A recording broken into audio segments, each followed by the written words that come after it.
Hi, and welcome to the Oldsmar Library Take and Make craft program. My name's Susan, and I'm here to discuss and show how to do our latest craft program, which is these make and take twine ball spheres. Now, I'm sure you've seen these at stores. They sell them in bags, and they're just used pretty much for decorative purposes, but they're actually pretty simple to make at home. And for our craft this month, we had a little kit that you could pick up at the desk. And I'm just going to go through what we had in the kit and show you how to make the craft. First is the actual twine itself. What came in the kit is about 20 feet of twine.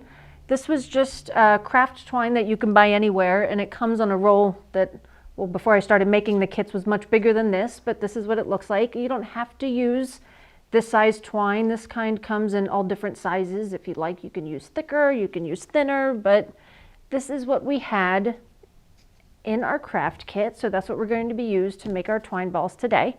There also was a cup of glue. We're going to be using craft glue for this, and a balloon.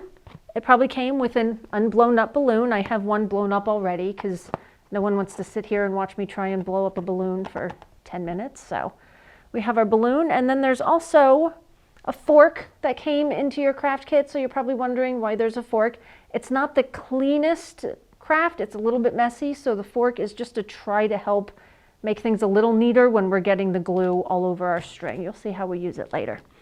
Our craft kit also didn't come with, but you're going to need a little bit of extra water to mix in with the glue, because the craft glue is pretty thick and it's easier for our crafting purposes if it's a little watered down. So the first thing you want to do, we're going to get started with this, is blow up your balloon.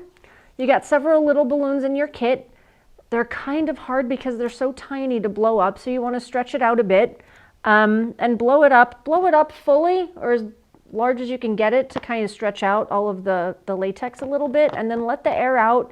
That way you get more of a rounder shape. Sometimes with these smaller balloons, if you just blow it up, they get a little oddly shaped, so try and stretch out the latex, and then you want to tie it off when it's about the size of an orange. So for our length of string that we have, this size is a pretty good size to start with. So have your balloon already. It's a little staticky, and we're going to get the glue ready. So you have a cup of glue that came in the kit, and you just want to put in almost an equal amount of water, maybe a little less, so it's not too runny. You just want to water it down a little bit. We get our trusty fork and mix up the glue just to make it easier to deal with, because if it was really thick, then that just gets messy, and the water also helps it dry a little faster. So there you go. You just take your water and water down your glue a bit, and then what you're going to want to do next is get the string covered in the glue. So we have here 20 feet of string that we're going to stick into this cup of glue, but you don't want to make sure it doesn't get all knotted up. So you want to wind it up a bit and then push it down, and then we're going to use the fork again to just try and stay as neat as possible and get the string down in the glue. Now the glue itself is a crafting glue that you can get at any craft store.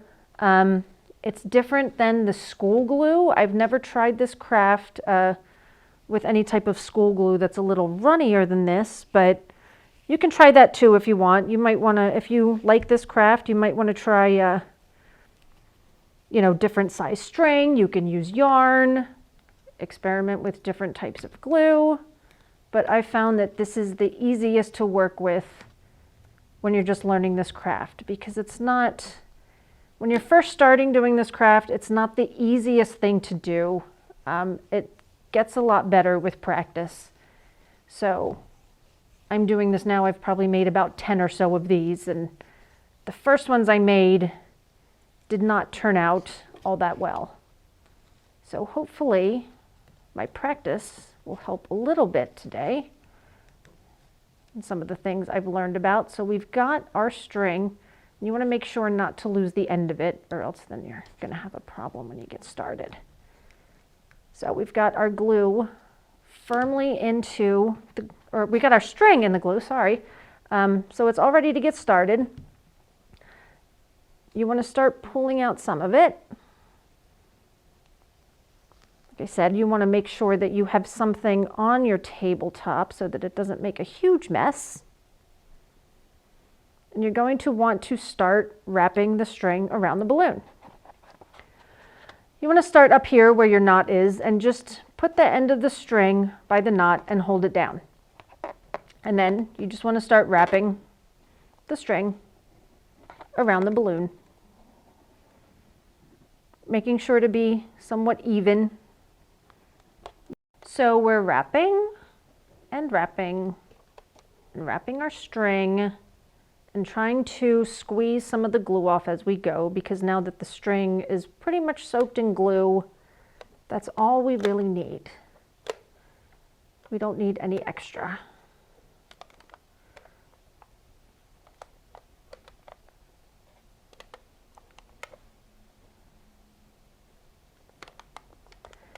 And the good thing about the balloon is that you can see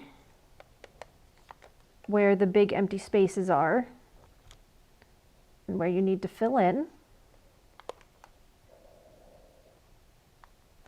So you just want to get the balloon covered and get as much space covered with the string as possible. And it's okay if you get glue on the balloon, because everything is going to get covered with this glue eventually. So we'll keep wrapping and squeezing.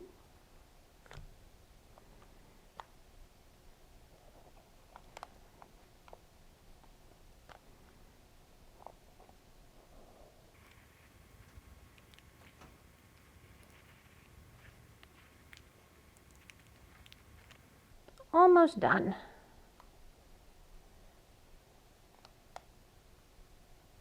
All right, so here we have our end piece.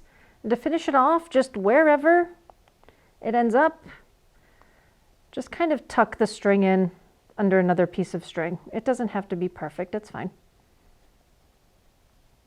And that's it. Now, you can either leave it on top of your cup if you don't want to save any of your glue.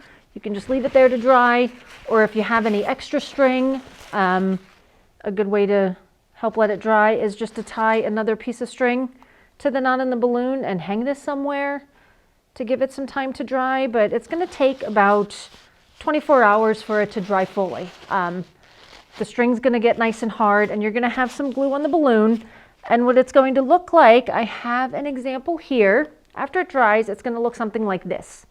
So we have this one that's been drying for several hours now, and you'll be tempted to just pop the balloon, but you don't want to do that because the balloon is still stuck to the string. So by popping it, you would force the air out too fast, and it might cause some of the pieces of the string to stick to the balloon still, collapsing it in on one end, and that's not going to be very good.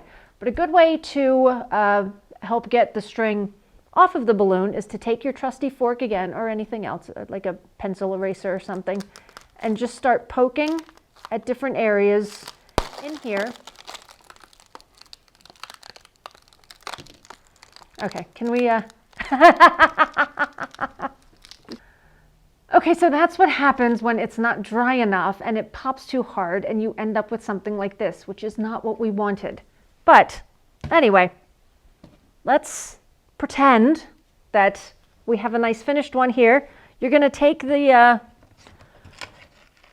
once you get, here's another one that I have that I'll use instead, that actually just, it sat for too long before I could break the balloon away from the side of the ball, so the air just kind of slowly got out. So after a while, it just came away naturally, and if you want to wait a whole long time to do that, you can do that too, instead of what just happened with that one. So you can cut the balloon out pretty easily, and you're left with one of these decorative balls that The shape isn't going to be perfect, but you know what? I looked at some of the ones I have in my house that I bought at the store, and they're not perfect either. So, you know, you might notice like on this one, it's a little flat, but it'll just sit on the table a little easier. And once you do this a lot, and you know, if you're interested in doing this more, it turns out a lot better. You know, practice makes perfect, right? And if you have enough, when you put them all together, you put them all in a bowl, you know, you don't see some of the little tiny imperfections that you get there. So I hope this was entertaining, and I hope you all enjoyed making the craft, and I hope to see you soon at the Oldsmar Library. Thanks.